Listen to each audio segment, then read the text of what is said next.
Welcome to the International Institute of Genealogical Studies. This is the virtual meeting for internet tools that we do every month. And I'm Cheryl Levy. And we try and pick out topics that are going to help you with your research, help you with your course material, or just make you familiar with things, websites, tools, all of those kind of things that we all are going to be using as we're doing our research, as we're recording what we find, and we're going to be using also to present that material. And so today I'm going to be looking at Microsoft Word and some of the features in there. And most of us are going to already be familiar with Word. If you're not using Word, which is you either buy the program, which is what I have on my computer. You can also have an online subscription to the Microsoft Office products, and then it's going to look different than what I'm showing you, but you'll be able to find the same features on there. And some people use Google Docs, and a lot of the Google Docs, and maybe we'll take a look at that once we get going. They have the same features only as part of your Gmail account. Your Google account includes Gmail, Docs, a lot of tools, YouTube are all part of the Google account, which you use your Gmail. So if you have a Gmail email account, you have all of these things that you can use. You just have to go into them and use them.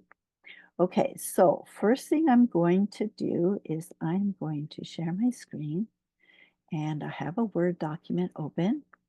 And what I like to do at the beginning of most of my virtual meetings is I love webinars. And so if I see a webinar coming up that is going to be of use to students, then I share it in my virtual meeting. And this is one that's coming up. Another Microsoft product is Excel. And it is a program that I'm not real familiar with. And so I'm going to be attending this webinar. And so if you want to register for that, I'm just going to copy that and put it in the chat so that you can just click on it and go right to it. And so this particular webinar is on using Excel, and it is on November the 25th at 1 o'clock Eastern time. I didn't put that on there. It's Eastern time. And this teacher, Lori Coffey, she is really good. She is really thorough. And so this is going to be an excellent, excellent presentation. Now, she is doing this webinar for the Pinellas Genealogy Society, and I'm just going to move that. I'm just going to copy that one as well. This is one of the websites that I check regularly to see what webinars they have coming up, because they always have such a variety of them, and they're very good. Okay, and it's not copying, paste. There we go. And so this is the link to the calendar that you can go in and see what is coming up. And there's lots of other topics that they cover there. And they have other groups that meet together. And it's just a really, really good place. They do have membership, but I am not a member. And so all the things that I attend are free. And so another thing they have is when you go into the calendar, if you scroll down a little bit, it'll say recordings, and they will keep the recordings for those webinars on their website for maybe a month, and then it goes into the member section. And so if you can't be there at 1 o'clock on the 25th or whenever it's live, you can go and watch the recordings for about a month. it's at least a few weeks, and I usually see it in about a month. Or if you want to go back and review it again and take more notes, and how did you do that when you're trying to do it? And so this is a really good um, resource to have and put in your toolbox is webinars.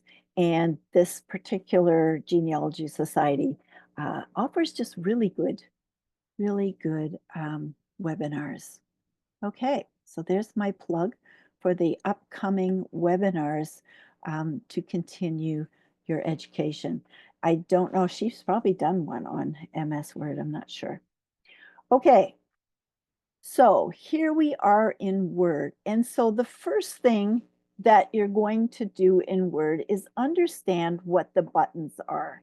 And so at the top, you can see that I am in the home, I'm on the home tab. And when I open the home tab, I have all of these things. And so I have my little shortcuts over here, and this is for me to paste into a document. So if I want to copy this, I can click here and copy, and it'll even tell me what that button does. And then I can go down and I can paste.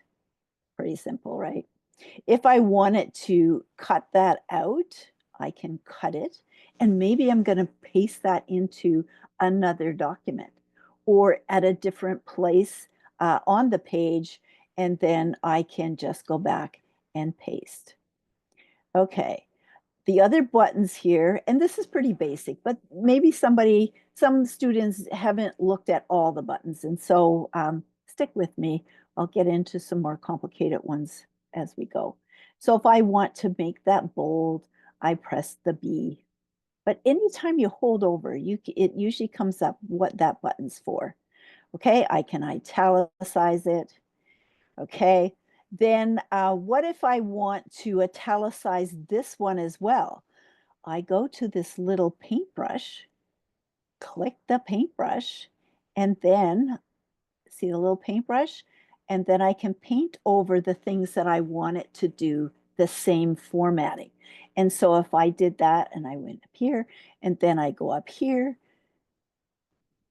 that's the little paintbrush. And that is a really good one that I use a lot if I'm copying from something else, especially a web page, and then I'm opening in my Word document, and then I'm pasting the title from a word from a just like I did for this, the title of Excel for genealogy, and I pasted it in. It's in great big letters, and so I just use the paintbrush, and it'll make them all the same. And so I make all of the font on my page the same, even if I've pasted it from somewhere else. And so that's I use the paintbrush. I was so happy to find out that I could do that with a little paintbrush. Okay, I can also underline this with this one. I can underline just one part of it. And if you go down here, I can even choose what kind of underline I want to put on it, whether it's a wavy line, a double line, a dotted line. I can choose if I want it to be a heavier line, then it's going to show up more. And so that anytime you see this little arrow beside one of the buttons, it's going to give you more features for that button. I can also cross out, and that's going to cross out. So when you're doing transcriptions and you're making exact copies, you're going to want to know how to use these features. You're going to want to know how to cross out your words, how to underline something, have it in italics, have it bolded. You're going to want to use these buttons. Now, if I'm doing my transcriptions and see how all of these buttons are still on, and my little cursor line is on a slant. If I undo that, because if I leave them there, it's going to do exactly the same thing. I've taken them all off now. So when I type, then it's going to be the same. So if I go November, Okay, so we know November, but a lot of times when you're doing transcripts, this little part here is gone and the R is up top like that. It's a superscript. And this is the button to make a superscript. And anything that you block and then click that, it's going to make a superscript. And so if this was in a transcript, then I'm going to want to show it with the little abbreviation up there. And I click it off to then continue to type. Okay, so if I was inserting a word, okay, so if I'm going to do deceased, deceased. Oops, and I need to spell it right. And see it, the wavy lines, red wavy lines underneath means it's a spelling error. Okay, so I'm going to take it out.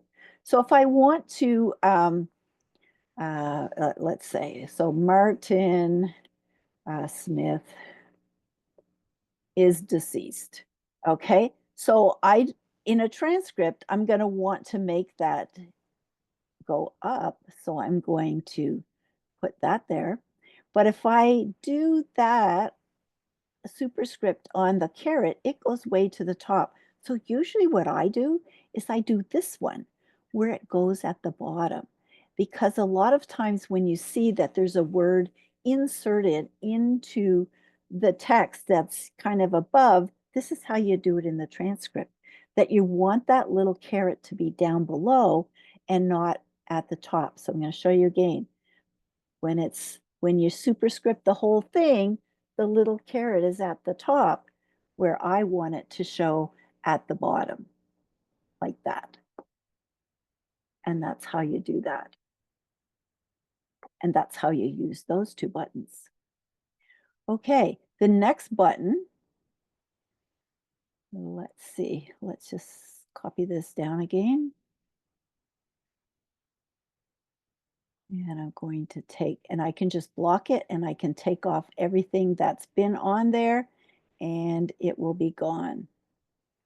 Okay, so for this one, if I block it and I go like that, I can change. So I can outline it. Okay, and I would have to say I want to outline it in blue. Then it's going to be blue. And you can't really see it too much. I'm going to, up here's where the font size is. So I'm just going to make it bigger. That's not really, can't really see it too much. So I'm going to go back and I'm going to outline it. But this time I'm going to outline it in yellow. How's that? Still can't see it very good. Okay. That outlines it, but it's not showing up really well with that color there.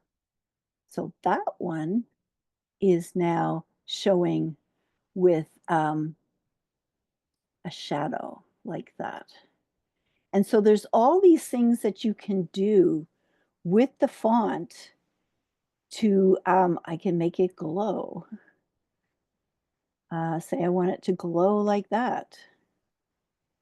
Then it's going to change it again. And so there's all these little cool little features that you can do to change how it looks.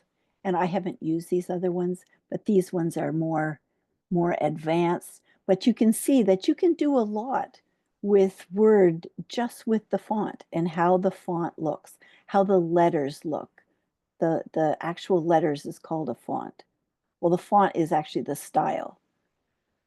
And up here, you can see I'm in Calibri, and my font size is 48, and I can change it to a lot of different sizes. Okay, so let's keep going here. This one will highlight something. So if I want it to highlight that he is deceased, I just click there and it highlights it. If I want it to change the color of the font, I would click this one and I would have to block it again, and I could change it to red. And so now those two buttons are on to do that. And this little down button here is going to show the color. You can choose a color. And if you choose, you can even choose, if you choose this one, where it has more colors, you can actually go around and find exactly the color that you want. And this little looks like a dropper, like, you know, like you would have in medicine.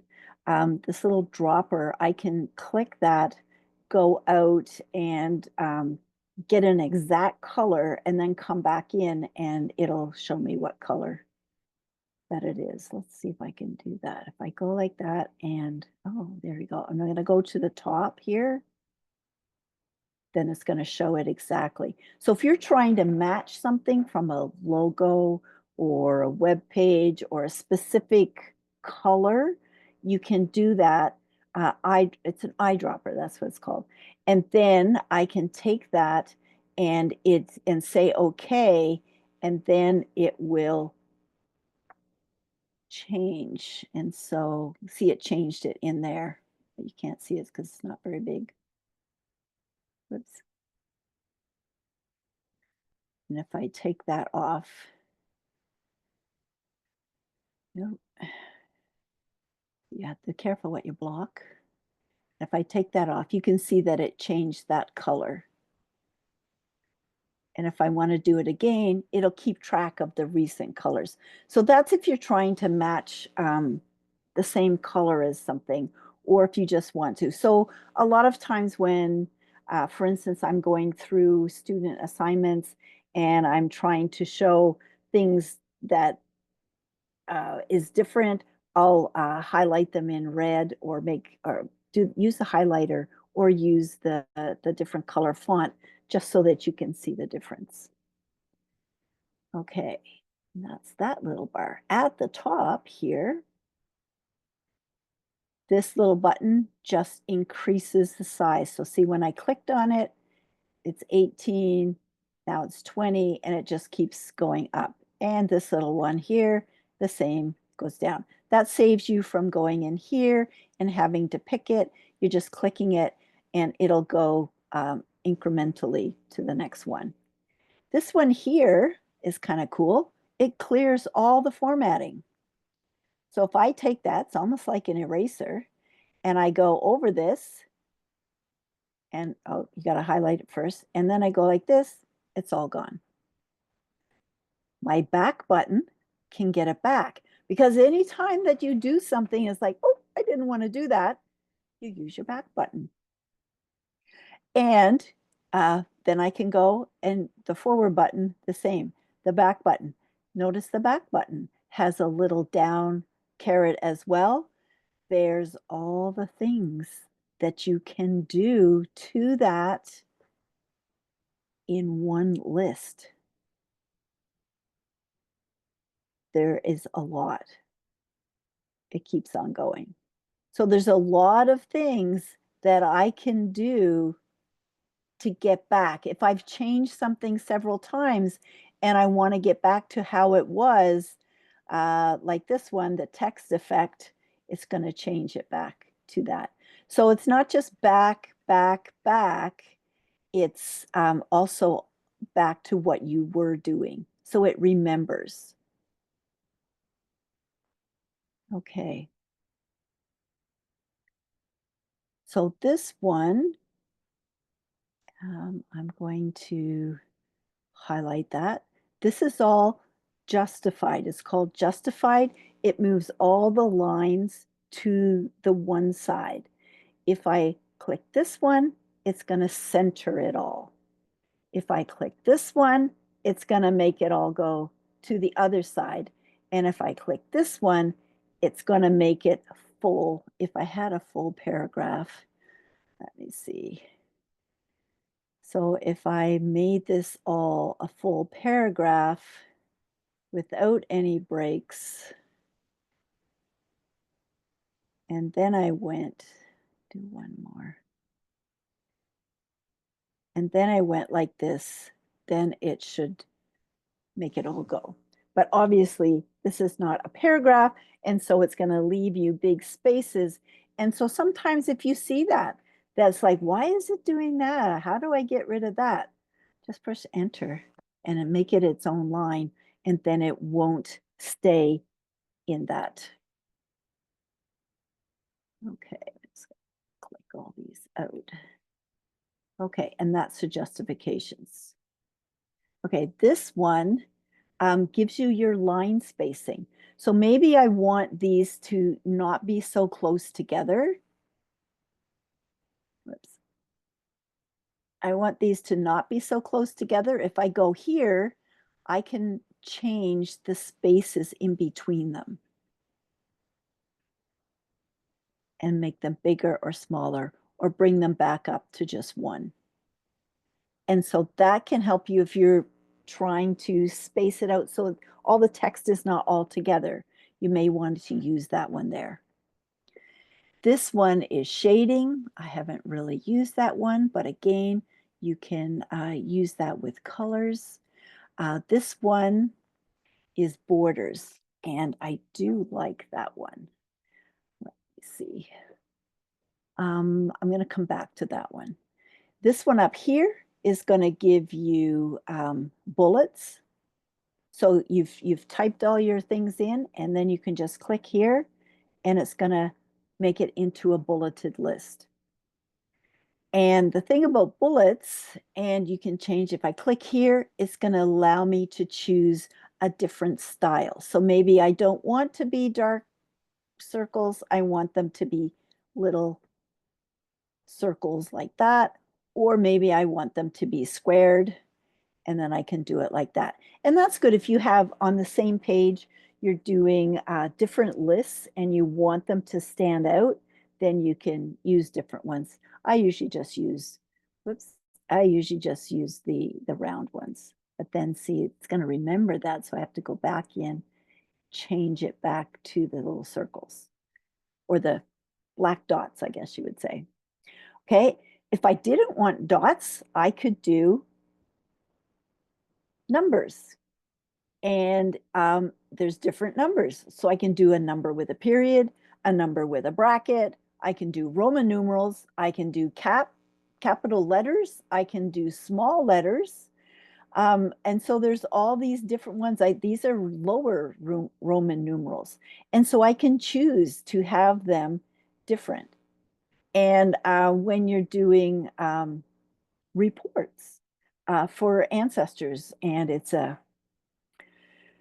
the report coming down, and the different generations, a lot of times you'll see them with Roman numerals, or I could change them to small Roman numerals, or I can put them as heading chapters. And there's just a lot of different ways for doing it and making it as an outline. Whoops, this is, sorry, that's the next one. So this one, I'm going to put it back to my numbers. This next button will stagger it. So it goes over. And so maybe I want this one to go in one. And if I tabbed it over, see, then it made a different. And all I did was press the tab key, which is on the left side above your cap lock key. And I tabbed it over, and then it put it in a different line. If I want to do this, if I want to start again and I just press enter, it's going to give me number 4. And then I can type what number 4 is, and it'll just keep going. And how you stop that is when, okay, I have 5, I don't want to do anymore. I'm just going to backspace, and it's going to take me back out to my margin, and I can enter, and then I can start a new sentence. Okay, so that's how you get out of it. And then if I want to start a new, say I want to start a new one here, I could go back and maybe see if I just clicked it, it's going to go to a 6 because it's continuing, but I don't want it to continue. I want this list now to be a number. So I've clicked up here, and now it's going to remember that and it's going to keep going. Whoops, it's going to keep going and give me my next one. And as long as I write something there, it's going to keep doing it. Now, when I did that, notice when I clicked enter, the first letter capitalized. That's because I have my auto caps on. And the auto caps is under formatting.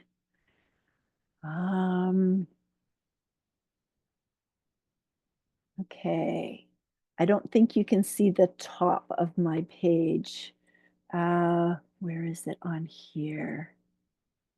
I'll have to find it on here, how to turn that off and on. We'll probably come to it.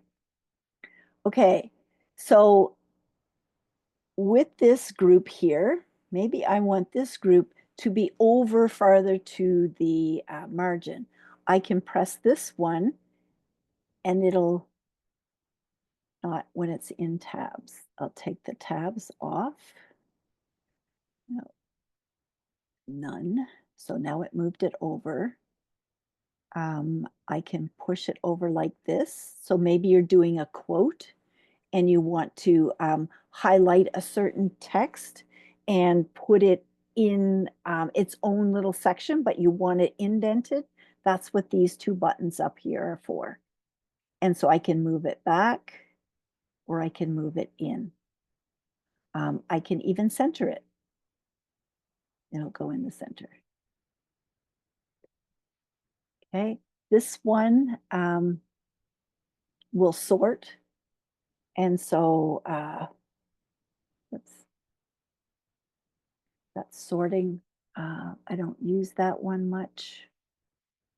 You can sort paragraphs, headings, fields. Okay, I don't use that one very much. And so, but it's just going to have it. You can have a header row and a no header. I don't use that one very much. Okay, and this one is, I have used this sometimes. If you click this one, it's going to show you all these little symbols. And so this little symbol here, it means you've hit the enter key. If it's a little dot right there and in between each word, that's a space key. When you go down here and it's got the little arrow, that means that it's tabbed in. And so sometimes if you're looking at your work and your text and you're like, why is that like that? Why is it not going? Why is there spaces in there and I don't want them? You click this and it'll show you, and it'll show you if there's extra spaces in there and you didn't want them and you did this, it'll show you, oh, I've got extra spaces. Now I can click there and I can go back. And so this is just, it reveals the formatting that you've used. So that's an editing tool, and that's just to check that you don't have extra things in there that you don't want. And so you can click it off and on. Now this one's for a table. So if I have a table, and I love doing tables, I use tables all the time. So if I'm doing a table, and I don't think I can do it from here. Draw a table. I can. Okay. So here, I'm going to click draw a table. See my little pencil? And I can do that. Then I can, oh, it's moved me over to the layout tab. Did you see that? It moved. Okay, draw a table. I usually do it with grids. I usually don't do it this way. Usually I do it from the top, from my top menu on my computer screen. But I don't think, you can't see if I use that, can you? Draw a table. Okay, so if I use the insert, where is the insert? Select.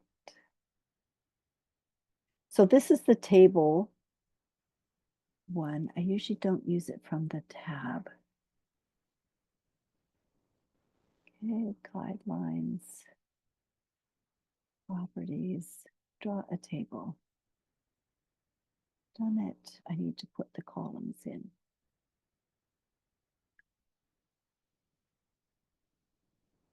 Okay, I don't usually do it from here. I usually do it from the top menu, um, which is at the top of my computer screen.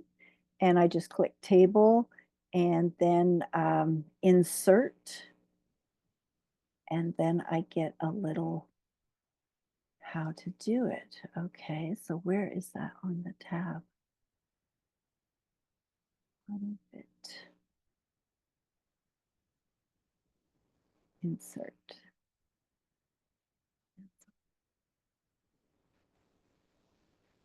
Okay, that's an odd way of doing it though. Draw a table. It should give you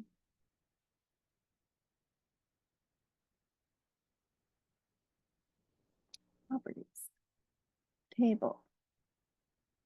Okay, so if you click on the top and it opens this, it's going to show you, can you see the little pop-out that's in front of it? No, it's not letting you see that. Okay, I'm not going to go into tables right now.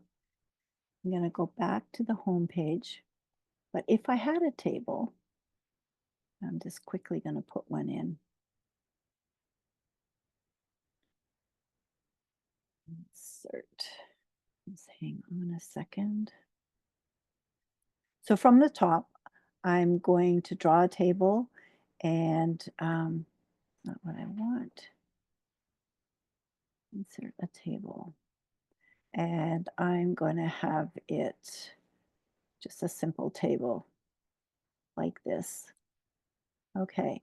If I want to change this, I can block the row like this and I can copy and I can add rows like that just by pasting, but see how they go off center? So that's not a good way to do it. And so I'm going to go back here. And the best way to do it is to insert. I'm going to have to go back here. So I'm going to insert a row above or a row below and use these. I can merge cells. So if I block all of those and I say merge, it's going to give me a blank in there.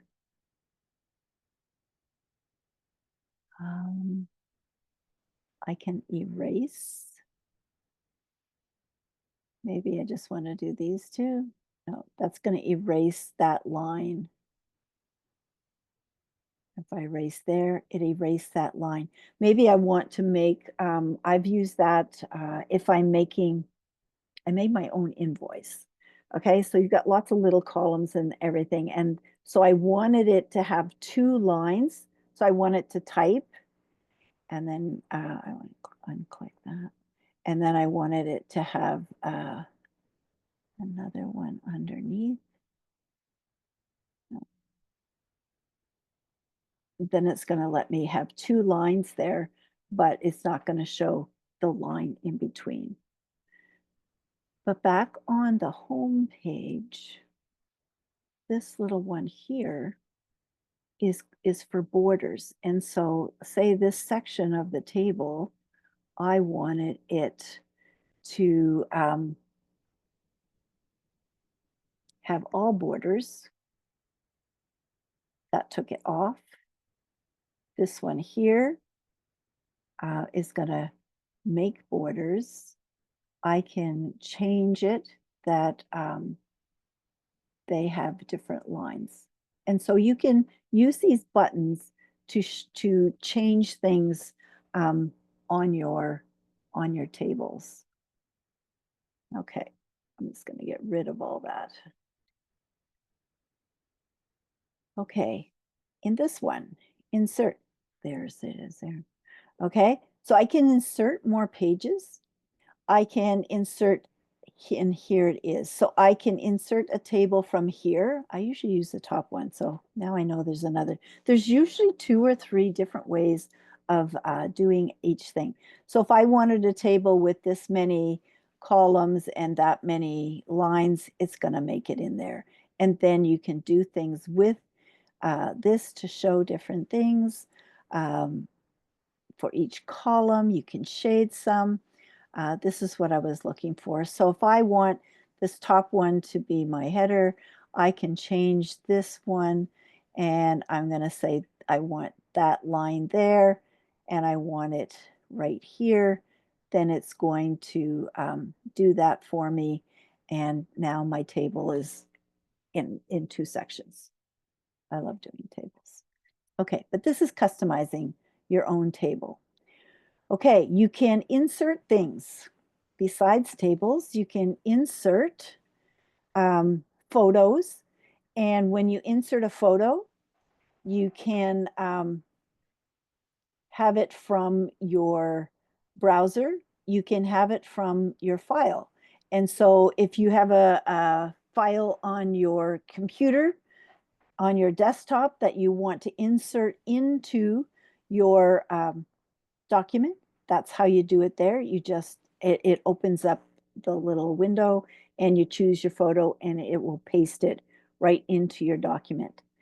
This one here will insert shapes. And if you go back to the methodology virtual meeting on September the 19th, you will see I did a virtual meeting on inserting the big brackets for when you're doing transcriptions.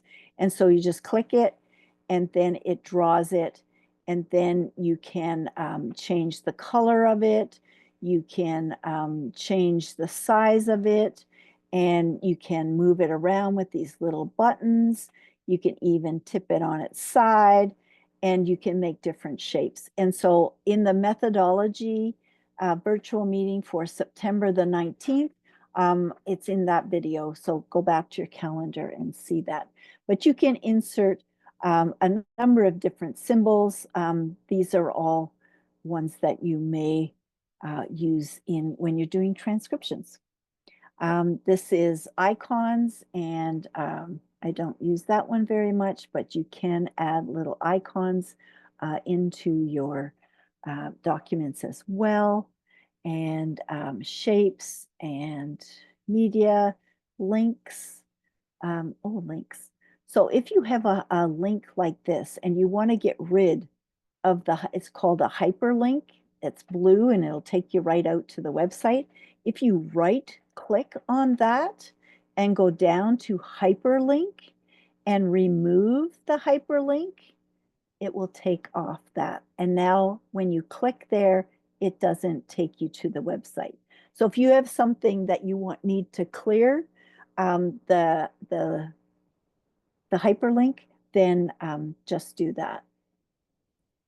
Okay, and I see somebody has said something in the chat, and boy, I'm not watching the time.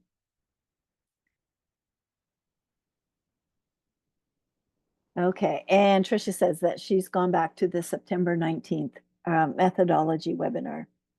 And so, yeah, I went into that.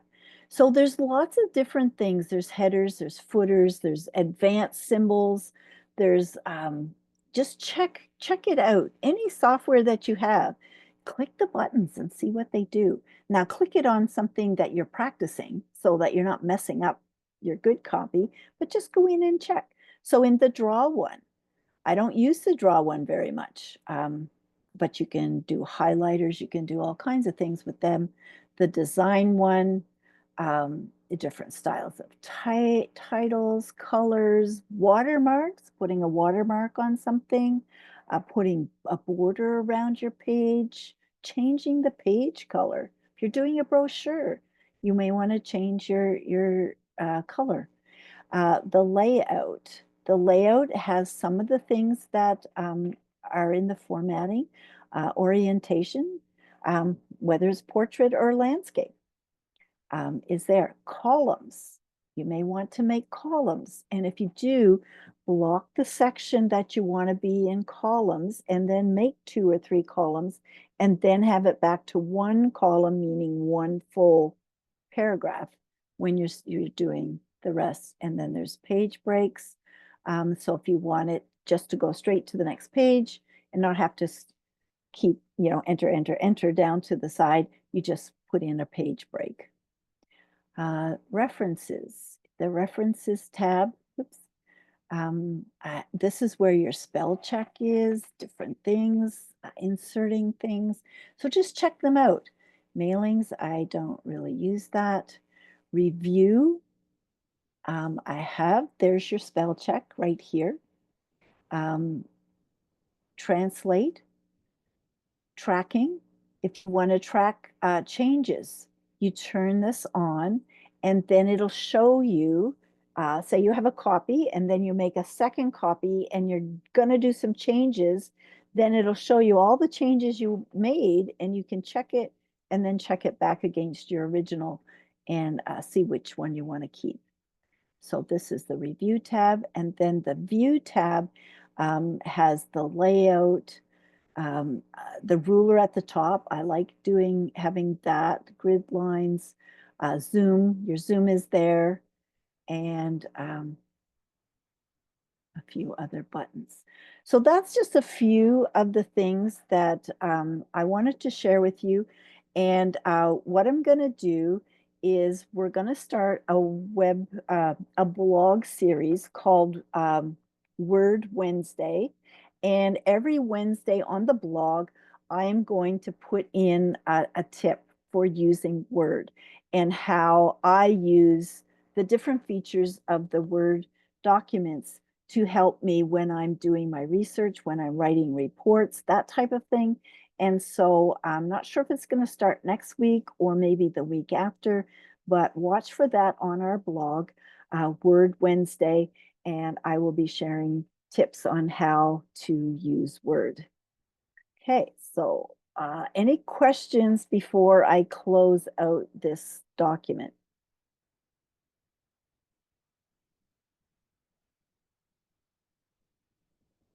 Nobody has a question, so I'm going to stop my share. Okay, so I hope that this was helpful. Check out the Word Wednesday, and I'm going to share different things there, more in depth with some screenshots and how that I use different features on Word.